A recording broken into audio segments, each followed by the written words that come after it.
The best revenge to people who hurt you. Forget them. Focus on you. What if I told you that the best revenge isn't about getting even, proving a point, or making them regret what they did? What if true revenge had nothing to do with them at all? See, when someone hurts us, betrays us, disrespects us, or does something we never expected, it's natural to feel anger, resentment, even a deep desire to make them feel what we felt. We think that if we make them suffer, if we prove them wrong, if we somehow win, then we'll finally feel better. But that's a trap.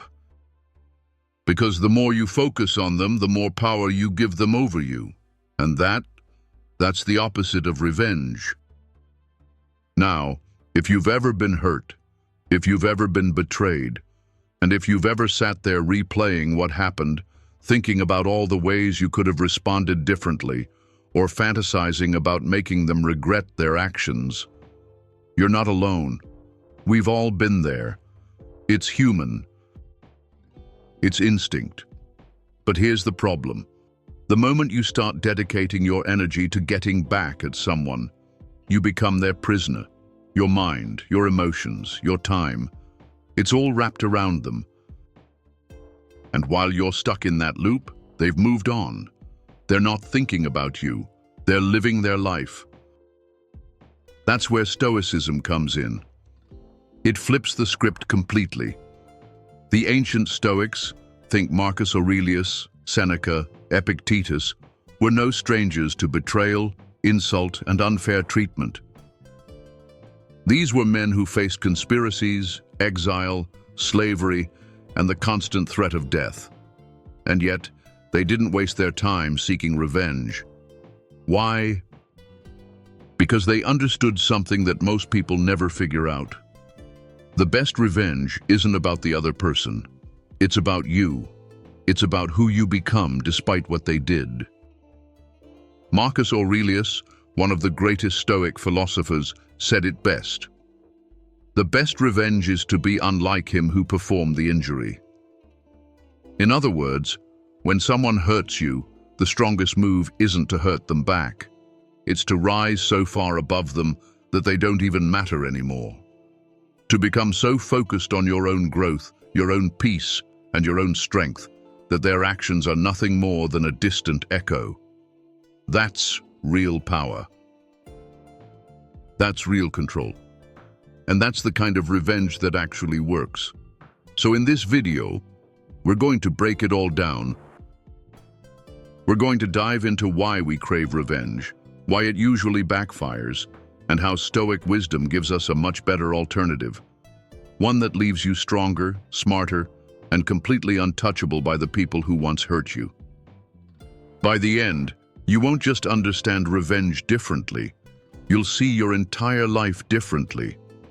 And trust me, once you learn this, you'll never let anyone have that kind of power over you again. Section 1. Understanding pain and betrayal. Pain changes people. It shifts the way we see the world, the way we trust, the way we move forward. When someone betrays us, disrespects us, or wrongs us in any way, it's like a crack forming in the foundation of our mind.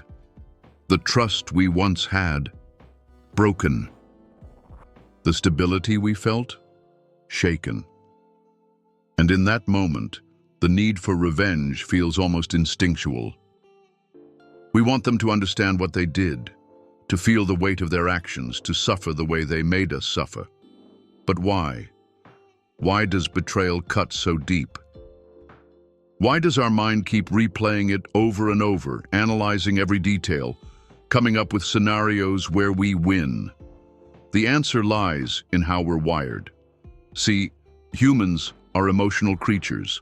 We crave connection, loyalty, and fairness. When someone violates that, especially someone we trusted, it feels like an attack on who we are. It's not just about what they did. It's about what it means. It makes us question ourselves. Were we too naive? Were we not good enough? How could we not see it coming? And this is where the danger begins, because when we get stuck in this mindset, when we allow their actions to dictate our emotions, we give them power. We allow them to live rent-free in our minds, influencing our moods, our thoughts, and even our decisions. That's what revenge really is, an obsession with the past, a never-ending cycle of trying to fix something that's already done. Now, most people think revenge will bring closure, that if they can just get back at the person, they'll feel better. But here's the truth. Revenge doesn't heal anything. It doesn't erase the pain. It doesn't undo what happened. If anything, it keeps you stuck. You become defined by the hurt. You carry it with you everywhere. And that person? They still have control over you because your actions are based on them, not on you. The Stoics understood this better than anyone. They knew that pain is inevitable, but suffering is a choice. You can't stop people from betraying you, but you can control how you respond. You can decide whether to let it break you or build you, and that's where real power comes in. Because the moment you shift your focus away from them and onto yourself, that's the moment you take your power back. Section 2. What Stoicism says about revenge. Imagine this. Someone insults you. They spread lies about you, betray your trust, or try to bring you down. What's your first reaction? Maybe you feel the urge to retaliate. Maybe you start thinking about ways to make them regret it. But let's pause for a second. Who is really in control here? The person who acted out of anger, insecurity, or selfishness? Or you, the person now reacting to them? That's exactly what the Stoics warned against. They believed that when you let external events dictate your emotions, you lose. You become a puppet, controlled by the very person who hurt you. That's why Marcus Aurelius, the Roman emperor, and one of the greatest Stoic philosophers wrote, "The best revenge is to be unlike him who performed the injury." In other words, don't let them turn you into them. Seneca, another great Stoic thinker, had a powerful view on anger. He saw it as a form of temporary insanity, a moment where logic and wisdom disappear, leaving only destruction behind. Think about it. How many times have you said or done something in anger, only to regret it later? That's why Stoicism teaches control. Not suppression, not denial, but true control. The ability to decide how you respond, rather than being ruled by impulses. And then there's Epictetus, a former slave who became one of the most respected Stoic philosophers. He taught that nothing outside of you truly has power over you. Not insults, not betrayals, not even loss. He believed that the only thing that matters is how you interpret events, how you assign meaning to them. If you refuse to see yourself as a victim, then no one can make you one. So, what does this all mean for revenge? It means that the greatest act of defiance isn't fighting back. It's rising above. It's refusing to play their game. It's becoming so unshakable, so indifferent to their actions, that their attempt to hurt you becomes meaningless. And when that happens, you win. Because the goal isn't to hurt them back. It's to free yourself from the weight of their actions. This is where most people struggle. They think that letting go means being weak, that choosing peace means surrender. But in reality, it's the ultimate power move. When you stop reacting, when you stop letting their behavior dictate your emotions, you become something they can never touch. Untouchable. That's the real victory. Not proving them wrong, not making them regret it, but reaching a level where their actions don't even matter. And That's the kind of revenge that actually works. Section 3. The 3 best forms of Stoic revenge. Revenge, as most people see it, is about making someone pay for what they did. It's about making them suffer, proving a point, or showing them that you're not to be messed with. But let's be real. Does that actually work? Does it heal anything? Does it truly bring peace? More often than not, revenge drags you down to their level. It keeps you stuck in a cycle of negativity, where your actions are driven by anger rather than wisdom. The Stoics understood this, which is why they had a very different approach to revenge. One that isn't about hurting the other person, but about elevating yourself beyond them. If you truly want to get back at someone who hurt you, there are 3 ways to do it, and none of them involve playing their game. 1. Self-mastery. Becoming so mentally strong that their actions no longer affect you. Imagine someone betrays you. Instead of reacting with rage, instead of seeking revenge, you remain calm. You process the pain, but you don't let it consume you. You don't waste your energy plotting or obsessing over them. Instead, you focus entirely on yourself, your growth, your discipline, your peace of mind. This is the first and most powerful form of revenge. Because think about it. What frustrates people more than knowing they have no control over you? They expect a reaction. They expect to see you hurt, struggling, or angry. But when you remain unfazed, when you carry yourself with strength and wisdom, you send a clear message: you have no power over me. That's something they can't stand. Marcus Aurelius lived by this. As a Roman emperor, he was constantly surrounded by betrayal, deceit, and enemies who wanted to see him fall. Yet, instead of letting these things shake him, he reminded himself daily that he could only control his own mind. He refused to let the actions of others dictate his emotions. And in doing so, he became untouchable. 2. Success growth. Living your best life. Despite them, there is no greater revenge than success. Not in a shallow, ego-driven way, but in the sense that your life becomes so full, so rich with purpose, that the person who wronged you becomes irrelevant. While they remain stuck in their own negativity, you rise above. You grow, you improve, you thrive. And the beauty of this? It shifts your focus. Instead of being consumed by anger, you channel that energy into something productive.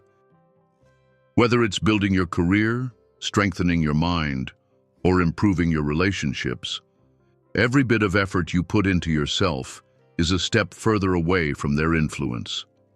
They wanted to see you broken. Instead, you become the best version of yourself. 3. Indifference forgiveness. The ultimate power move. The final and hardest form of revenge is learning to truly let go. This doesn't mean allowing people to walk all over you, nor does it mean forgetting what happened. It simply means you refuse to let their actions define your future. You move on, not because they deserve it, but because you do. Indifference is one of the highest levels of mastery. It means their words, their actions, their attempts to hurt you hold no weight. You don't waste time thinking about them, talking about them, or letting them occupy space in your mind. They become a non-factor in your life. And that's the one thing they can't stand. Because what does someone who hurt you really want? They want to see that they had an impact. They want to feel powerful. The moment you stop giving them that satisfaction, they lose. Completely. The Stoics didn't believe in carrying grudges. They saw resentment as a form of self-imprisonment. You don't forgive for them, you forgive for you. Because every moment spent holding on to bitterness is a moment stolen from your own peace. True revenge isn't about making them suffer. It's about making sure they don't matter. Section 4. Transforming pain into power. Pain is a powerful thing. It can break you, or it can build you. The choice is always yours. And that's the difference between people who stay stuck in their suffering and those who rise above it. Pain isn't meant to be a life sentence. It's meant to be a lesson, a tool, a source of strength. If used correctly, it can fuel you to become something greater than you ever thought possible. But how do you do that? How do you take betrayal, hurt, and disappointment and turn it into something that empowers you instead of destroys you? The first step is realizing that pain is energy. That raw, emotional reaction you feel after someone wrongs you. That's powerful. It's a force that can drive action. The problem is, most people use it destructively.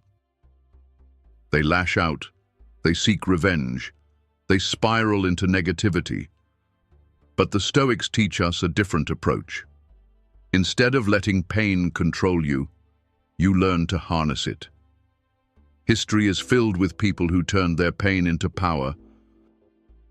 Oprah Winfrey, who was told she wasn't good enough for television, went on to build one of the most influential media empires in history. Nelson Mandela, after spending 27 years in prison, emerged not with vengeance, but with wisdom and leadership that changed an entire nation. They didn't let their pain turn them bitter. They used it to fuel their purpose, and that's exactly what you have to do. Whatever hurt you, whatever betrayal you've faced, it's fuel. Use it. Use it to push yourself forward, to prove to yourself that you are bigger than what happened to you. Because in the end, that's what true power is. Not being controlled by your past, but using it as a stepping stone to your future.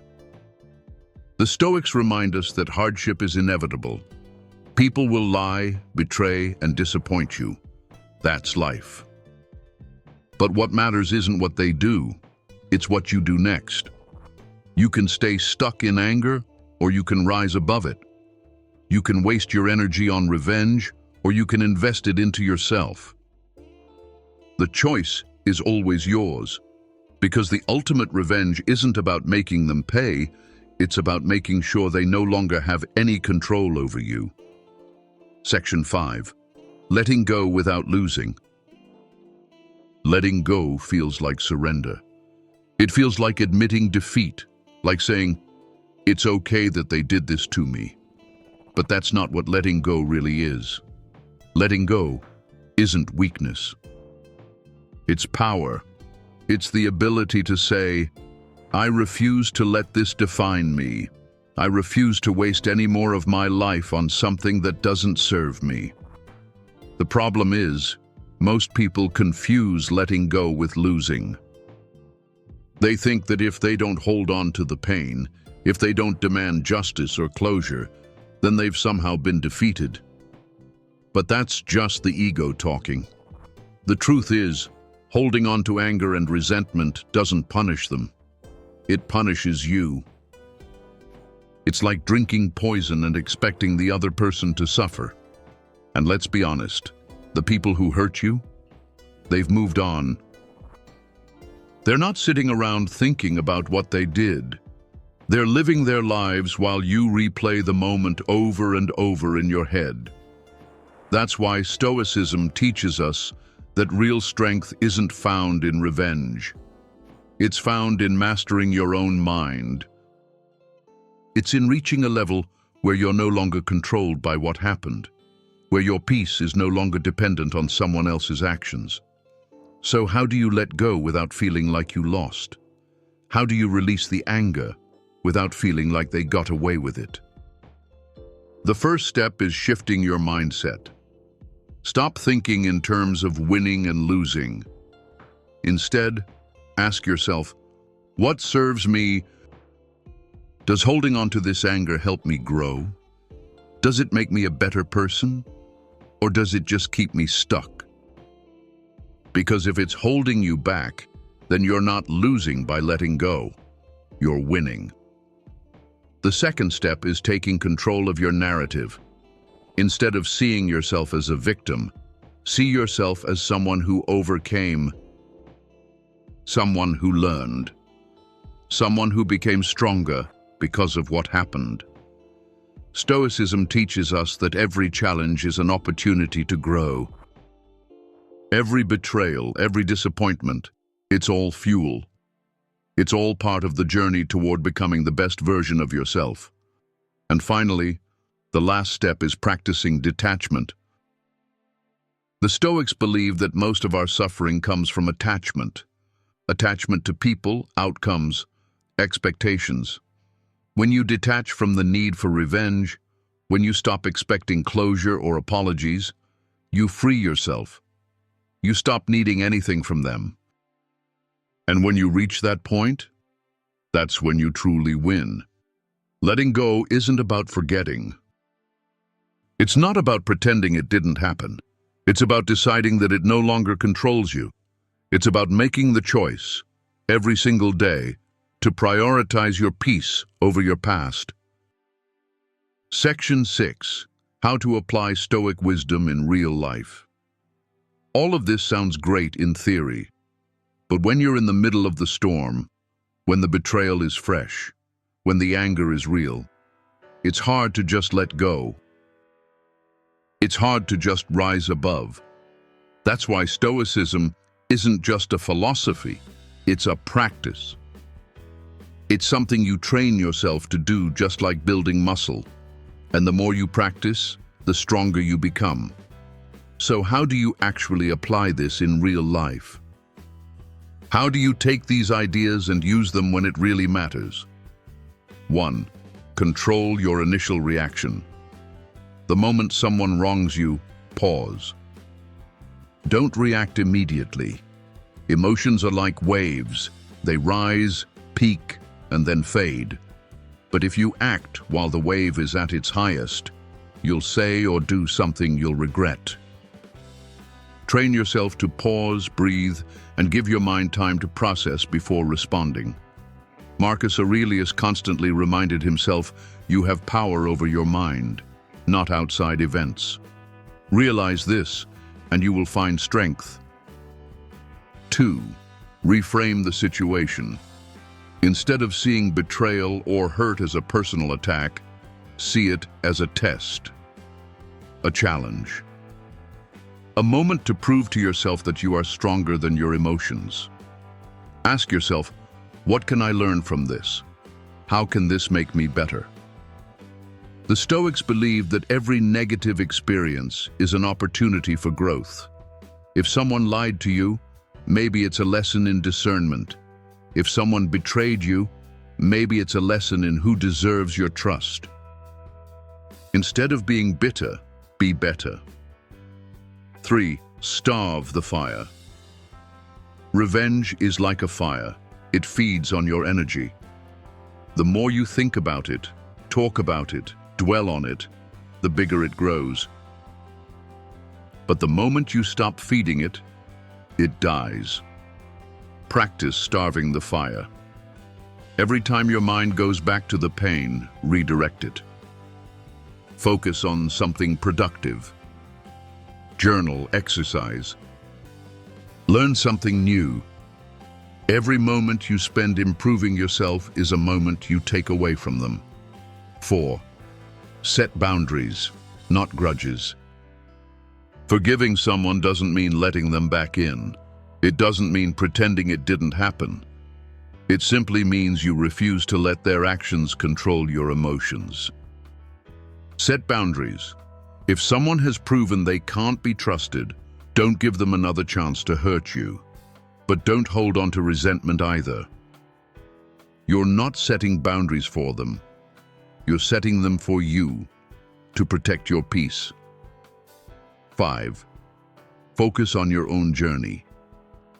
At the end of the day, the best revenge is becoming someone so focused on their own growth that nothing else matters. Imagine if, instead of wasting time thinking about what they did, you spent that time leveling up your life. Imagine if, instead of plotting revenge, you built something amazing for yourself. That's what the Stoics did. They didn't waste energy on what they couldn't control. They put all their focus into what they could control. Their mindset, their actions, their growth. And here's the thing, when you truly embrace this, when you genuinely stop caring about revenge and just focus on your own success and peace, something incredible happens. The people who wronged you, they start to notice. They see that you're thriving, that their actions didn't break you, that you've moved on in a way they never expected, and that is the real revenge, not because you intended it, but because nothing bothers people more than knowing they never had power over you to begin with. So the next time someone hurts you, don't waste your energy trying to get back at them. Use that energy to become something greater. Become someone so mentally strong, so emotionally unshakable, that their actions don't even register. Because at the end of the day, the best revenge isn't proving them wrong. It's proving to yourself that they never mattered. Conclusion. The ultimate revenge is no revenge at all. At some point in life, you're going to be hurt. You're going to be betrayed, disrespected, underestimated. Someone you trusted will break that trust. Someone you cared for will turn their back on you. Someone will say things about you that aren't true, try to bring you down, or treat you in a way you never deserved. That's life. That's human nature. And no matter how careful you are, you can't avoid it. But what you can do, what you must do, is decide how you're going to respond. Most people live their lives reacting. They let their emotions dictate their actions. Someone hurts them, and they spend years trying to make them regret it. They replay the moment over and over in their head, keeping the pain alive. They become consumed by their past, trapped in a cycle that only damages themselves. And in the end, they lose, not because of what happened, but because they never learned to let go. That's why Stoicism is so powerful. It teaches us that true revenge isn't about them, it's about you. It's about becoming so mentally strong, so focused on your own growth and peace, that what they did no longer matters. It's about realizing that the best way to win isn't by hurting them back, but by refusing to let their actions define your life. Marcus Aurelius said, "You have power over your mind, not outside events. Realize this and you will find strength." That's the essence of it. You can't control what people do. You can't change the past, but you can control how you carry it. You can choose whether you stay trapped in anger or whether you rise above it. You can choose whether you waste your energy trying to make someone pay or whether you invest that energy into becoming the strongest version of yourself. Because think about it, who really wins in the end? The person who holds on to pain, who lets bitterness dictate their actions, who wastes years plotting revenge, or the person who moves on, who thrives, who turns pain into power? The answer is obvious. So let this be the moment you take your power back. Let this be the moment you stop letting someone else's actions control your emotions. The best revenge isn't proving them wrong. It's proving to yourself that they never had power over you in the first place. Now go, build yourself, master your mind, and let your success, your peace, your indifference, be the only revenge you ever need.